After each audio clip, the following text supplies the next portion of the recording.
সবাইকে আসসালামু আলাইকুম। রিয়াজ কিচেন থেকে সবাইকে স্বাগতম জানাচ্ছি আজকের আরও একটি নতুন রেসিপি দেখার জন্য। আজকে এমন একটি রেসিপি করে দেখাবো যেটা দেখলেই কিন্তু আপনাদের খেতে ইচ্ছে করবে। ছেলে হোক আর মেয়ে হোক কম বেশি কিন্তু সকলে ভর্তাটা পছন্দ করেন।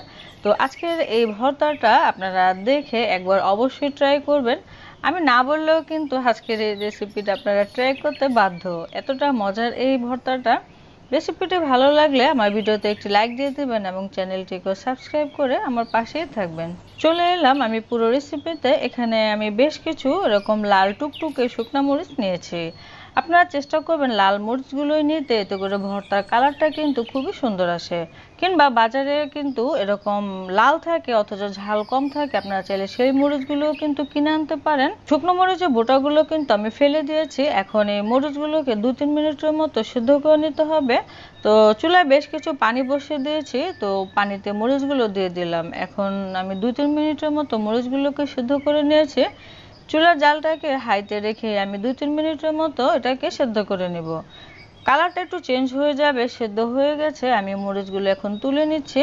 আমি কম পরিমাণে বানাচ্ছি, সেজন্য মরিচের পরিমাণটা কম নিয়েছি। আপনারা চাইলে মরিচের পরিমাণটা বাড়িয়েও নিয়ে নিতে পারেন। তো মরিচগুলো সেদ্ধ হয়ে গিয়েছে। এখন এখানে আমি গোটা রসুন দিয়ে দিচ্ছি। 9-10টির মতো প্রায় গোটা রসুন দিয়ে দিলাম, আর 3-4টির মতো এরকম পেঁয়াজ দিয়ে দিচ্ছি। এখন এগুলোকে আমি ব্লেন্ডারে ব্লেন্ড করে নিব। আপনারা চাইলে কিন্তু শিলপাটাতেও বেটে নিতে পারেন। ব্লেন্ডারে ব্লেন্ড করতে গিয়ে যদি মনে করেন একটু পানি প্রয়োজন, সেক্ষেত্রে যে মরিচ সিদ্ধ করেছেন সেখান থেকে কিছুটা পানি দিয়ে দিতে পারেন। আমি সেভাবে দিয়েছি, সামান্য পরিমাণে পানি দিয়ে ব্লেন্ডারে ব্লেন্ড করে নিয়েছি।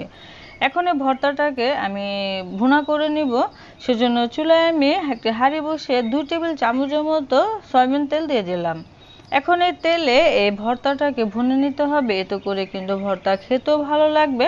আবার বেশ কিছুদিন কিন্তু ভর্তাটা রেখে খাওয়া যাবে। এই ভর্তাটা কিন্তু সহজে নষ্ট হবে না, যেহেতু তেলে ভুনা ভুনা করে নেওয়া হবে। তো আমি স্বাদ অনুযায়ী লবণ দিয়ে দিয়েছি। তো কিছুক্ষণ ভুনা করতে করতে দেখা যাবে এরকম তেলটা ছেড়ে দিবে, আবার কালারটাও কিন্তু খুবই সুন্দর হয়ে আসবে এবং ফ্রাই প্যান থেকেও কিন্তু এটা ছেড়ে ছেড়ে আসবে। দেখে নিশ্চয়ই বুঝতে পারছেন। চুলার জালটাকে মিডিয়াম টু লোতে রেখে আমি 5-6 মিনিটের মতো অনবরত নেড়ে চেড়ে কিন্তু ভর্তাটাকে ভুনে নিয়েছি। এ পর্যায়ে কিন্তু ভর্তাটা হয়ে গিয়েছে। এখন আমি পরিবেশন করে দেখাচ্ছি। দেখলেন তো কত চটজলদি এরকম মজাদার ভর্তা তৈরি করা যায়। বানানো যতটা সহজ কিন্তু খেতে তার থেকে দ্বিগুণ পরিমাণে মজাদার।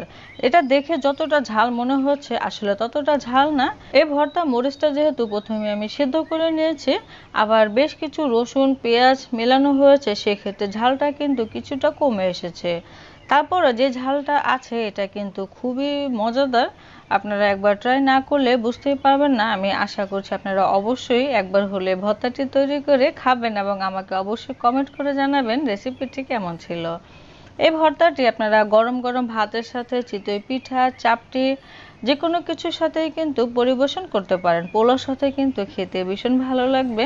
আজকের শর্টকাট রেসিপিটি ভালো লাগলে আমার চ্যানেলটিতে লাইক শেয়ার সাবস্ক্রাইব করে প্লিজ আমার সাথেই থাকবেন, আমাকে অনেক বেশি সাপোর্ট করবেন। সবাই অনেক বেশি ভালো থাকবেন, সুস্থ থাকবেন আর আমাদের জন্য দোয়া করবেন। আজকের মতো বিদায় নিচ্ছি। খুদা হাফেজ।